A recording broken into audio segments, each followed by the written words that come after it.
واضح موقف ہے کنوکٹس کے لیے تو یہ رول ہی نہیں ہے، اور یہ پرزنرز، پولیٹیکل پرزنر، ضمیر کے قیدی، یہ بھی سارے سیاسی نیریٹیوز ہیں. بہت شکریہ، بڑی نوازش مونا آپ نے موقع دیا جی.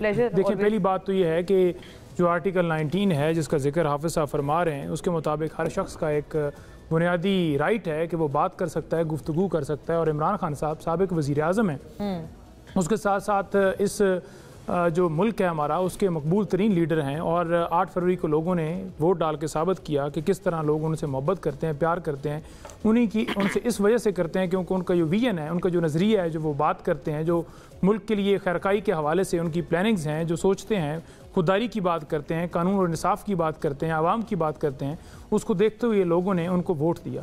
اب اس نیریٹو کو اگر کسی ایک شخص کو پسند نہیں ہے کہ وہ چاہتا ہے کہ وہ نیریٹو نہ جائے یا لوگوں کے حقوق کی بات نہ کی جائے، رول آف لاء کی بات نہ کی جائے، جو ہیں اس کے اوپر بات نہ کی جائے، کشمیر کے حق میں نہ بولا جائے، فلسطین کے حق میں نہ بولا جائے، یا کسی کے ساتھ ظلم کے اوپر نہ بولا جائے. وہ کہتے ہیں ویسے بھی نہیں بولتے. نہیں، فلسطین کے حوالے سے وہ بولتے ہیں. نواز شریف صاحب جو ہیں وہ انڈیا کے حوالے سے بھی نہیں بولتے. انہوں نے کبھی بیان نہیں دیا مودی کے حوالے سے. جب جنگ بھی چھڑی رہی، جب سیز فائر ہو گیا، اس کے بعد وہ مبارکباد والا ٹویٹ کرتے ہیں. تو ساری دنیا کو پتا ہے کون بولتا ہے کون نہیں بولتا. اگر وہ ڈیزائن کی تھی، آپ کہتے ہیں بولتے نہیں، وہ تو جنگ ڈیزائن کر رہے تھے. جی، تو کون ڈیزائن کر رہے تھے؟ عظمہ صاحبہ نے بتایا. عظمہ صاحبہ نہیں، وہ تو کوئی ہاؤس میں بیٹھ کے نواز شریف صاحب نے جنگ ڈیزائن کی تھی. کبھی کہتے ہیں آرمی چیف صاحب نے کی ہے، کبھی کہتے ہیں شہباز شریف صاحب کو کریڈٹ جاتا ہے، اور کبھی کہتے ہیں کہ نواز شریف صاحب نے کی ہے. آج تک ہم نے تو نہیں دیکھا کہ انہوں نے چپ کا کوئی روزہ توڑا ہو. وہ تو کبھی بولتے ہی نہیں ہے، پتہ نہیں کومے میں چلیں گے. بلکہ ایک بندے نے ہمیں بتایا کہ نواز شریف صاحب کی اس وقت صورتحال یہ ہے کہ وہ بات کرتے کرتے چپ ہو جاتے ہیں. انہیں یاد نہیں رہتا کہ بات کیا ہو رہی تھی، اور پھر دوبارہ سے وہ کوئی اور بات شروع کر دیتے ہیں. تو اس لیے آج کل انٹرویوز بھی نہیں دے رہے. ادروائز جتنے سیکیورٹی کے ایشوز ہیں، جتنے ہمارے معاملات افغانستان کے ساتھ چلے، کسی معاملے کے اوپر آپ نے کوئی انٹرویو ان کا دیکھا؟ ایک جماعت کے سربراہ ہیں، اگر مریم نواز صاحبہ کو ریکمینڈ کر سکتے ہیں کہ اس کو وزیر اعلیٰ بنا دیا جائے، وہ صحت کا تقاضا ہو، آپ ان کو گڈ وشز بھیجیں.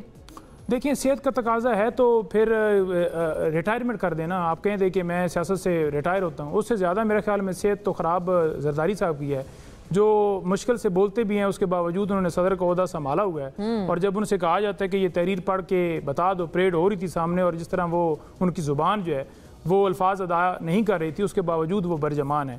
تو بات یہ ہے کہ عمران خان جو ہیں وہ پاکستان کی بات کرتے ہیں، پاکستان کی خودداری کی بات کرتے ہیں. ان کے ٹویٹر اکاؤنٹ کو خاموش کرنے کی کوشش کرنے والے انشاءاللہ تعالیٰ ناکام ہوں گے. اگر کتنی ہی آپ کو فکر ہوتی پاکستان کی، تو پاکستان کی عوام آج غربت کی وجہ سے، آج آپ دیکھیں نا ٹماٹر 600 کے اوپر پہنچ چکا ہے.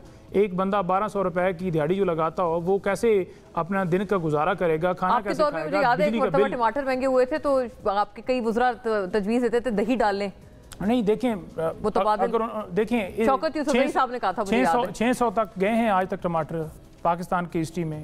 پیٹرول جو ہے وہ 300 تک گیا ہے. نہیں، کافی مہنگے ہوئے ہوں گے تو 100 ہو گیا ہوگا، 150 ہو گیا ہوگا. نہیں، ایسا نہیں تھا. 600 گئے تھے. آپ ریکارڈ نکال لیجئے. نہیں ایسا ریکارڈ زندگی میں. آپ سمجھتے ہیں 600 کبھی بھی نہیں 600 کبھی بھی نہیں گیا. ٹھیک ہے، آج جو گوشت کی قیمت ہے وہ بھی کبھی نہیں گئی. اسی طرح چاول میں دیکھ رہا تھا کہ 5000 کی چاول جو ہے وہ ہماری فصل اب تیار ہے، 4000 5000 ریٹ ہے 1 من کا. لیکن میں نے اس کو فون کر کے بتایا، آج میری ایک بندے سے بات ہو رہی تھی اپنے گاؤں کے اندر، تو میں نے کہا ہم نے تو وہی 20000 کا گٹو لینا ہے. بے شک ہماری 4000 کی بکے، بے شک ہماری 5000 کی بکے، منافع کون کماتا ہے؟ وہ جن کی کمپنی ہے، کمپنیوں والے کون ہیں جو اس وقت اقتدار کے اندر بیٹھے ہیں. چاہے چاول اٹھا کے آپ دیکھ لیں، چاہے آپ گندم اٹھا کے دیکھ لیں، چاہے آپ چینی اٹھا کے دیکھ لیں، تمام سکینڈلز ان سے مربوط کریں گے جو اس وقت اقتدار کے اندر ہیں. چاہے شریف خاندان ہو، زرداری خاندان، ان کی انڈسٹری ہیں، چاہے وہ کوئی ہو، جہانگیر ترین ہو. تو عام آدمی ٹماٹر بڑھنے کا بھی آپ سمجھ رہے ہیں کہ ان کی انڈسٹری کو کوئی فائدہ جا رہا ہے؟ ٹماٹر، ساری چیزیں، ساری قیمتیں کیوں بڑھ رہی ہیں؟ یہ ساری چیزیں کیوں بڑھ رہی ہیں؟ معیشت ہماری کیوں نیچے جا رہی ہے؟ اس وجہ سے جا رہی ہے کہ پاکستان میں قانون نہیں. اگر قانون ہو تو پاکستان کے اندر سرمایہ کاری ہوگی تو آپ کے ملک کے اندر معیشت ٹھیک ہوگی، معیشت آپ کی ٹھیک ہوگی، لوگوں کو روزگار ملے گا، تو ساری چیزیں کنٹرول ہوں گی. جب آپ جیلی مینڈیٹ کے ذریعے ایسے لوگوں کو بٹھا دیں گے جن کا صرف اپنی جیبوں کی طرف دھیان ہوگا، تو آپ کی معیشت، آپ کا ٹماٹر، آپ کا دھنیا، کوئی چیز بھی نیچے نہیں آنے والی. ٹماٹر، دھنیا، سب کو آپ نے عزت دینی ہے. لیکن اتنا ضرور ایک جملہ فرما دے پنجوتا صاحب، legally speaking is he wrong حافظ احسان صاحب کہ یہ رائٹس کنوکٹس کے نہیں ہوتے، کہ جو یہ فریڈم آف اسپیچ یا ایکسپریشن قیدیوں کے نہیں ہوتے، کہ عام شہریوں کے ہوتے ہیں جو فری سٹیزنز ہوتے ہیں. عمران خان پہ جو سائفر کی بات ہوئی نا، آج بھی آپ بیان دے رہے تھے، سائفر سے لے کر عمران خان کے اوپر 9 مئی کے کیسز تک جتنے پہلے ہوئے تمام میں بری ہوئے. القادر جان بوجھ کے لگا نہیں رہے، سب کو پتا ہے. ٹھیک ہے کہ وہ باہر نہ آ جائیں, نئے کیس میں سزا دینی ہے.